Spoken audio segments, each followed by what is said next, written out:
Pengantar M. Quraisy Shihab. Kematian adalah keniscayaan.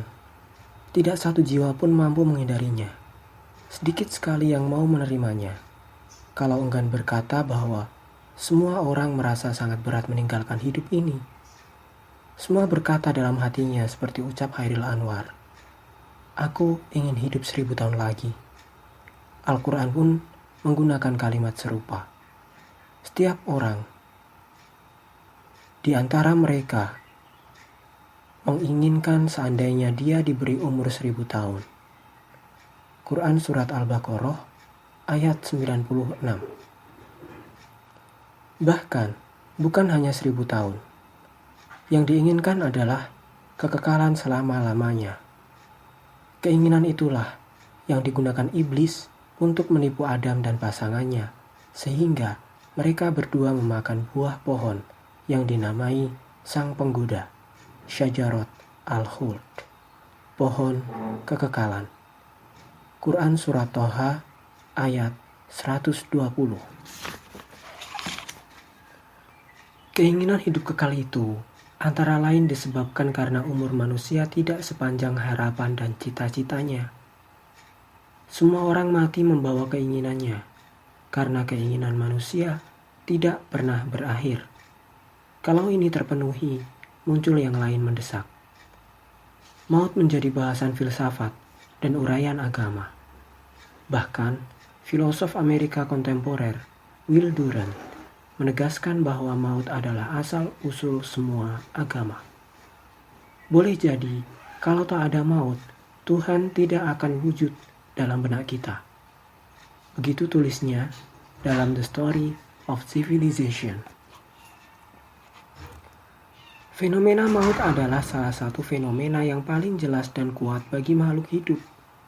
Semuanya ingin mempertahankan hidupnya. Semut kecil yang diremehkan manusia pun melawan jika hidupnya terancam. Para filosof memiliki dua pandangan yang bertolak belakang tentang hidup.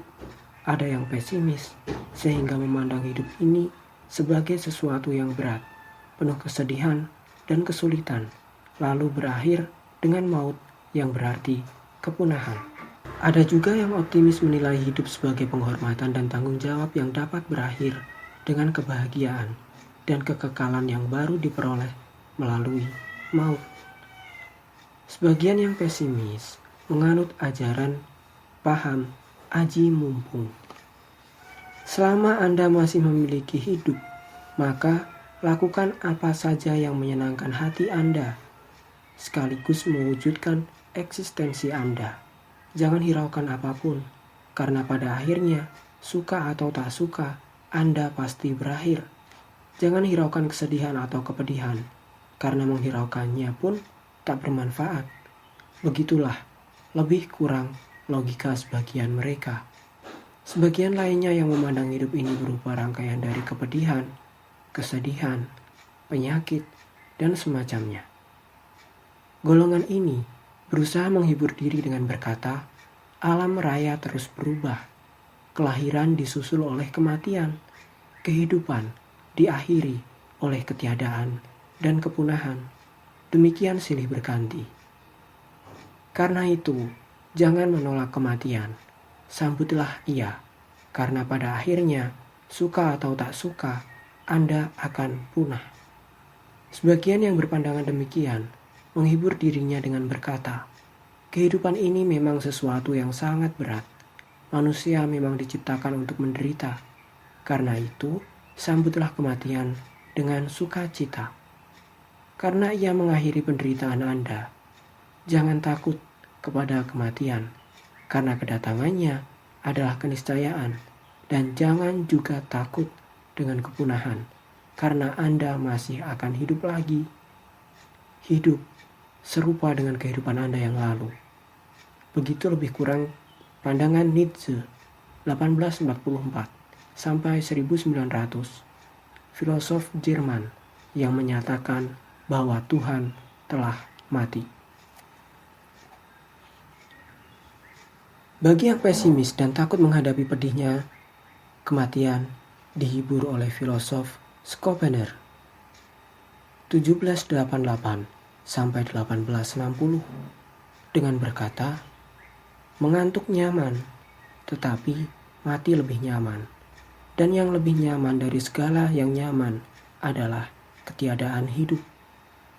Tokoh filsafat eksistensialisme J.P. Sartre 1905 sampai 1980 menghibur dengan mengingatkan bahwa semua manusia mati.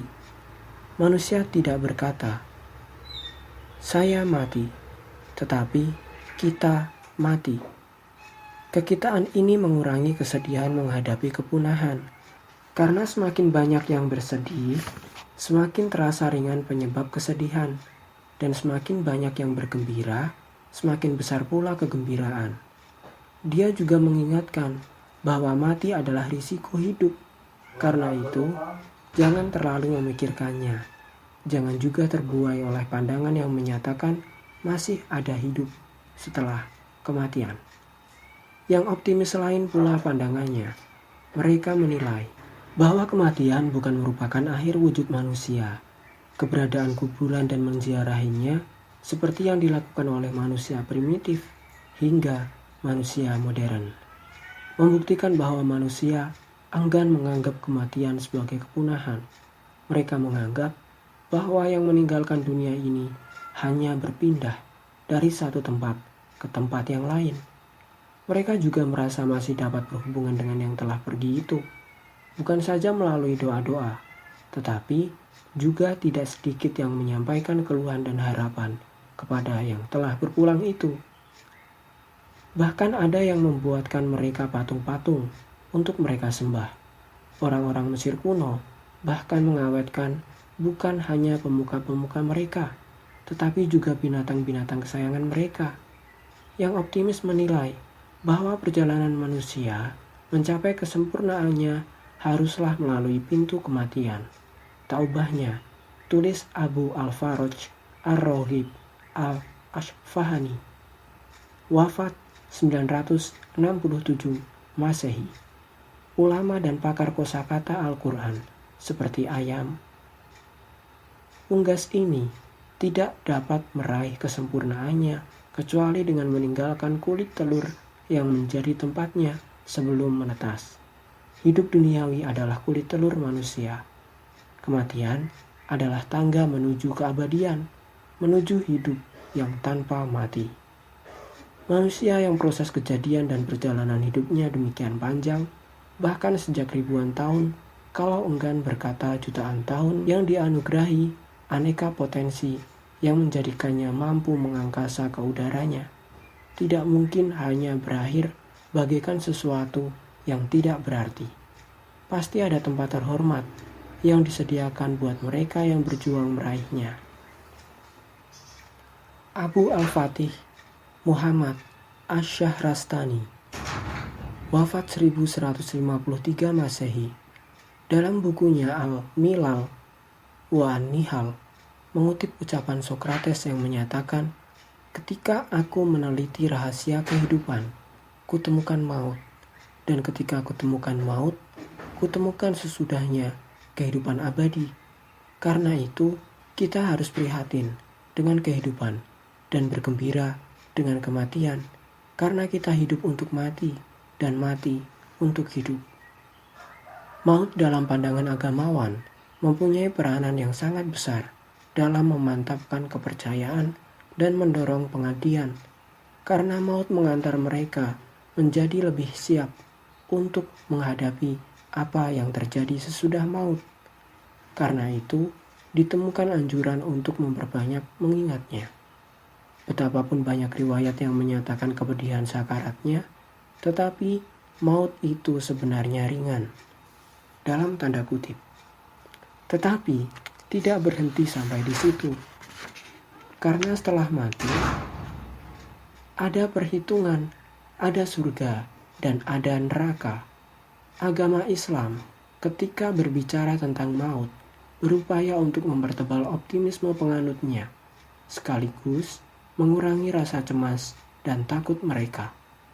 Ketakutan kepada maut boleh jadi disebabkan karena ia dan apa yang terjadi sesudahnya merupakan sesuatu misterius.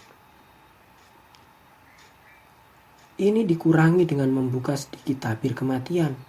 Ada sekitar puluhan, bahkan sebagian pakar berkata sekitar 300 ayat yang berbicara tentang kematian dan apa yang dialami seseorang ketika menghadapinya. Yang taat akan mendapatkan ketentraman, kebahagiaan, dan surga yang penuh kenikmatan.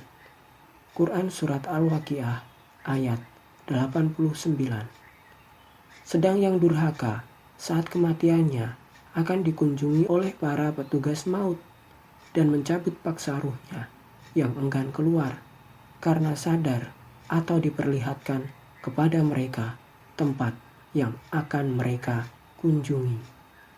Boleh jadi juga rasa takut itu disebabkan karena memikirkan tentang sanak keluarga yang akan ditinggal. Kecemasan ini diusik dengan janji bagi yang taat agar tak perlu risau karena para malaikat akan mengurus mereka. Quran Surat Fussilat ayat 30-31. Boleh jadi juga ketakutan itu karena merasa bahwa tempat yang akan dikunjungi sangat buruk. Yang ini tidak ada penangkalnya kecuali membangun istana di sana dengan amal-amal kebajikan.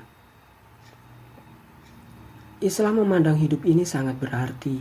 Memang tak ada yang luput dari keluh kesah dan kesusahan. Sesungguhnya, kami telah menciptakan manusia berada dalam susah payah. Quran Surat Al-Balad ayat 4. Tak seorang pun yang luput dari kesusahan. Kalau kekurangan tidak menimpa dirinya, maka yang meresahkannya boleh jadi anak, istri, dan sanak keluarganya. Kalau masa mudanya terjamin, maka pikirannya akan melayang ke masa depan yang juga merisaukannya. Tetapi kesusahan itu bukan berarti tanpa imbalan. Karena itu, kehidupan dunia harus disyukuri dan dijadikan sarana untuk menuju ke alam kekekalan yang tidak mengenal rasa takut atau kesedihan. Buku Saudara Komarudin Hidayat ini dapat membantu pembacanya bukan saja untuk memahami psikologi kematian, tetapi juga berbicara tentang sedikit rahasianya, dan yang lebih penting lagi, menuntun kita menjemput maut dengan hati yang tenang.